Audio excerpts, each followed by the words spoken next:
There is something happening to you right now that you are completely unaware of. It happened this morning.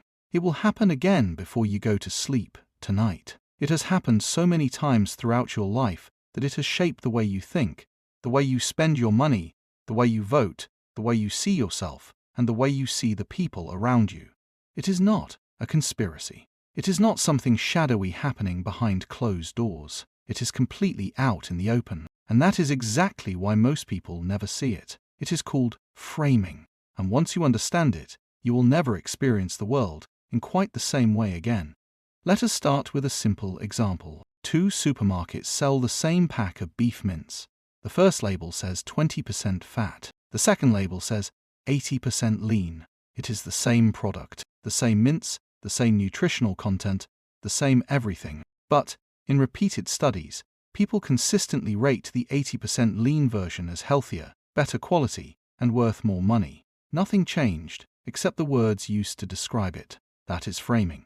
The information is identical, but the way it is presented changes how your brain processes it, how you feel about it, and ultimately, what decision you make. Now scale that up. Apply it to every news headline you have read this week, every advertisement you have seen, every political speech you have half listened to, every conversation you have had with someone who wanted something from you. Framing is everywhere, and the people who understand it are using it to steer you constantly. The psychological mechanism behind this was documented in the 1970s by two researchers named Daniel Kahneman and Amos Tversky. Their work on what they called prospect theory revealed something fundamental about how humans make decisions. We do not evaluate situations objectively. We evaluate them relative to a reference point, and whoever sets that reference point controls how we think about everything that follows. Kahneman and Tversky ran a famous experiment. They told one group of participants that a disease was expected to kill 600 people and asked them to choose between two response programs. Program A would save 200 people for certain. Program B had a 1/3 chance of saving all 600 and a 2/3 chance of saving nobody. Most people chose Program A. Certain gain felt safer than a gamble. Then they ran the same experiment with a second group using different framing. Same disease, same numbers, different words. Program A would result in 400 deaths for certain. Program B had a 1/3 chance of nobody dying and a 2/3 chance of all 600 dying. This time, most people chose Program B. The outcomes were mathematically identical. Saving 200 out of 600 is the same as 400 out of 600 dying. But when the choice was framed around loss, people gambled. When it was framed around gain, they played it safe. This is called loss aversion, and it is one of the most powerful forces shaping human behavior. We feel the pain of losing something roughly twice as intensely as we feel the pleasure of gaining the same thing. Whoever understands that has an enormous amount of influence over your decisions. Think about how this plays out in everyday life. A gym membership advertised as costing £1.50 per day feels cheaper than the same membership advertised as £45 per month, even though the monthly figure is actually slightly less.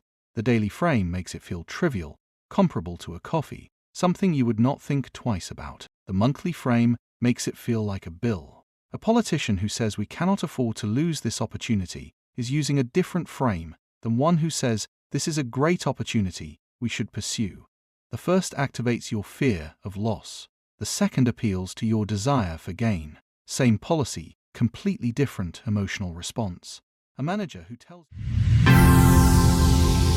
This audio was created with async.com. Completely different emotional response. A manager who tells you that 90% of people pass a review process is telling you something very different emotionally from one who tells you that 10% of people fail it. Your rational mind knows these are the same statistic. Your emotional mind does not respond to them the same way. And this is where it becomes genuinely unsettling, because the people and institutions using framing on you most aggressively are not doing it occasionally or clumsily. They are doing it with precision, with data, with decades of research behind them, and with the specific goal of bypassing your rational thinking and speaking directly to your instincts. Advertising agencies spend billions testing which frames produce which emotional responses. Political consultants run focus groups specifically to find which words activate fear, hope, or anger most reliably in specific demographics. Social media platforms use framing in their notifications, their layout, their language, all designed to make opening the app feel like a reward and closing it feel like missing out. You are not navigating a neutral information environment. You are navigating one that has been carefully constructed to influence your behavior at every turn. So the question is, what do you do about it? The first step is simply awareness. The moment you recognize that information is being presented to you inside a frame, you create distance between yourself and the emotional response that frame is designed to trigger. You cannot always prevent the feeling, but you can stop it from automatically driving your decision. When you see a statistic, ask yourself how else that statistic could be expressed. If something is described as a 90% success rate, ask what a 10% failure rate means in practice. If something is described as saving you money, ask what it is actually costing you. If a choice is presented to you as a choice between two options, ask what options are not on the table. The second step is to notice urgency. Framing is most effective when you feel pressure to decide quickly. Limited time offers, breaking news, someone pushing for an immediate answer. These are all conditions designed to stop you from stepping back and examining the frame. When you feel rushed, that is precisely the moment to slow down. The third step is to seek out the alternative frame deliberately. Before making any significant decision, ask yourself how someone who disagreed with this choice would present the same information. Not because they are necessarily right, but because seeing both frames gives you a much clearer view of what is actually in front of you. And the fourth step is to pay attention to the language used around choices that affect you. Words like investment instead of cost, restructuring instead of job cuts, enhanced interrogation instead of torture. These are not neutral synonyms. They are frames chosen specifically because they produce a different emotional response than the more direct alternative. When language feels unusually careful or unusually gentle, that is worth examining. None of this makes you immune to framing. Nobody is. Kahneman himself, who spent his entire career studying these biases, has said that knowing about them does not make you significantly less vulnerable to them. The brain does what the brain does. But there is a difference between being influenced by a frame you are unaware of and being influenced by one you can see. The first leaves you completely at the mercy of whoever is constructing your information environment. The second, at least, gives you a fighting chance.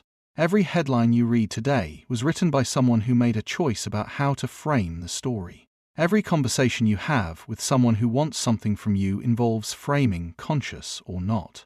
Every decision you are pushed toward has been packaged in language, designed to make one outcome feel more natural than another. Now you know what to look for. The next video goes into something even closer to home. How the people in your personal life use psychological techniques to manage your perception of them, often without even realizing they are doing it. Subscribe so you do not miss it. This audio was created with Async.com.